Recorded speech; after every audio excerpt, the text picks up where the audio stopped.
Okay, let's dive into this explainer. Today, we're looking at a completely staggering achievement. We're talking about Strabo. He's the guy who somehow managed to gather basically the entirety of the ancient world's geographic knowledge and weave it all together into a single comprehensive masterpiece. And get this, he did the whole shebang without a single piece of modern technology. I want you to genuinely imagine this for a second. How do you map a world you can barely see? Put yourself in an ancient mindset where most people never traveled more than a few kilometers from where they were born. Imagine a world completely devoid of satellites. There's no GPS in your pocket, no airplanes flying overhead, no world atlases in the local library, and absolutely no photographs of distant lands. To know what was out there beyond the horizon, you basically had to rely on rumors, myths, or face the truly terrifying prospect of actually going there yourself. The sheer scale of Strabo's undertaking really comes into focus when we contrast our modern conveniences with that harsh ancient reality. Modern navigation makes the world feel incredibly small, right? Very accessible. But back then, it wasn't about typing an address into a screen. It meant relying on the tales of exhausted merchants, navigating by the stars, and quite literally walking or sailing thousands of kilometers. This harsh reality really frames his unbelievable ambition. He wasn't just drawing lines on parchment. He was an extraordinary traveler, a historian, and a philosopher who risked everything to understand the globe. Section 1. The Making of a Scholar. So, Strabo was born around 64 or 63 BCE in Pontus, which is in modern-day Turkey. He grew up with a lot of wealth and elite connections right during the dramatic expansion of the Roman Republic and the rise of Julius Caesar. His first major teacher was a guy named Aristodemus, who was a master of rhetoric. Now, rhetoric back then was the absolute language of power and the foundation of politics. Strabo mastered this, sure, but his restless mind was just captivated by history, science, and the mysterious world beyond his hometown. He just had to seek out more. Let's trace how that curiosity mapped out over his life. Born in Pontus in 64 BCE, his defining intellectual leap actually happened in 44 BCE when he moved to Rome for advanced studies. Arriving right after the assassination of Julius Caesar, the city was in absolute political chaos. But for Strabo, it gave him unparalleled access to the greatest libraries in the Mediterranean and renowned teachers like Tyrannian and Xenarchus. From there, his journey takes him down to Egypt in 25 BCE, which eventually leads to the completion of his massive life's work in 23 CE.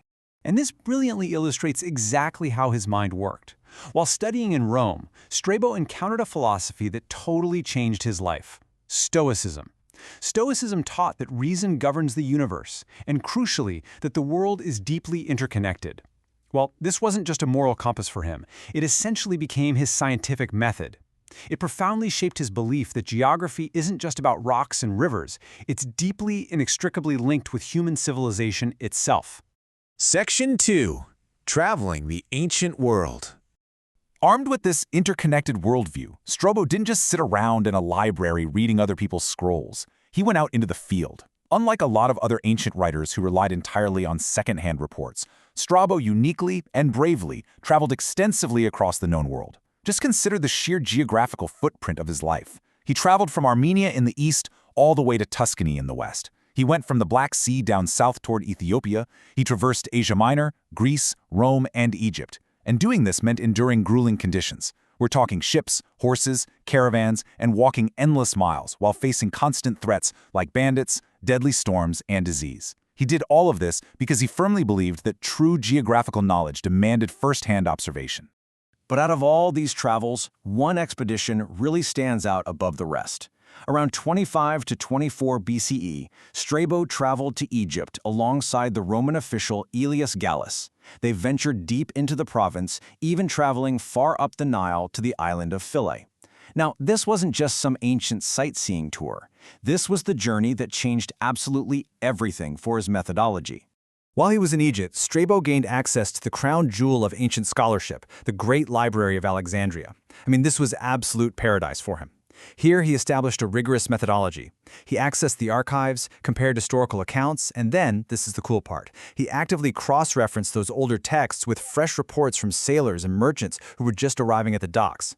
Combining this rigorous scholarship with his own first-hand observations from traveling the Nile, that formed the ultimate synthesis of his entire life's work. Let's move to Section 3, the monumental Geographica, and see how this builds. But first, before we look at his surviving masterpiece, we have to talk about a pretty profound historical loss. 47.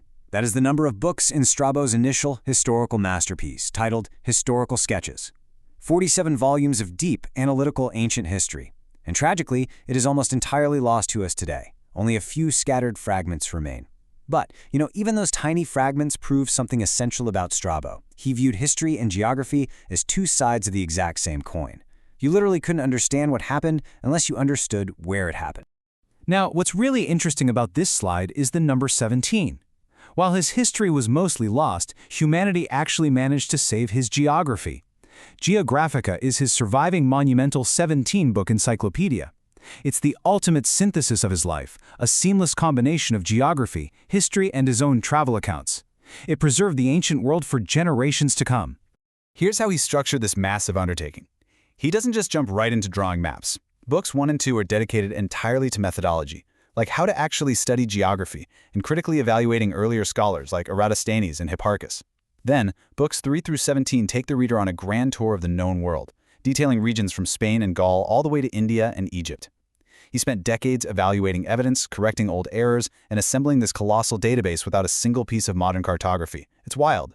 So the crucial point is that Strabo's Geographica wasn't just about measuring distances between cities or mapping out coastlines. No, he documented peoples, cultures, religions, local economies, trade routes, agriculture, even myths. He designed this work to be immensely practical. He wanted it to be a highly useful tool for Roman rulers, commanding generals, and educated citizens who really needed to understand the fabric of the empires they were living in. Now, Strabo was brilliant, for sure, but he wasn't flawless. When writing about remote lands, places like Northern Europe or India, his work definitely contains inaccuracies because, well, he had to rely on flawed second-hand reports. However, within the known Mediterranean world, his work is just a brilliant synthesis of human observation and scholarship. Given the incredibly limited tools of his era, his overall achievement remains absolutely astonishing. Section 4. The Man and His Legacy. After dedicating literally decades to this unparalleled research, how did Strabo's work survive the brutal test of time? Well, the texts themselves reveal a man who was deeply curious, incredibly patient, and highly critical of wild myths. Yet he still maintained this balanced appreciation for how cultural traditions shape societies. He possessed enormous intellectual discipline. He likely finished editing this life's work around 21 to 23 CE and passed away shortly after. There's no grand grave. Actually, there's no true surviving portrait of his face either. But honestly, he didn't really need a monument of stone because he built a monument of knowledge. Empires fell. Rome collapsed. Countless ancient libraries were burned to ash. But Strabo endured. Manuscript copies of his Geographica were painstakingly preserved over centuries, somehow surviving the Dark Ages. Today, modern historians, archaeologists, and classicists literally use his surviving words to reconstruct antiquity. It all boils down to this singular, powerful philosophy. To understand history, we must understand geography. Strabo recognized over 2 millennia ago that human destiny, the flow of trade, the clash of empires, and the flourishing of culture, they're all inextricably shaped by the physical landscapes they inhabit. You just cannot separate the people from the land. Which leaves us with something pretty fascinating to think about. Strabo turned the known world into a book to understand his civilization. So if geography truly shapes destiny, what does our modern, instantly connected, border-shifting map say about us today?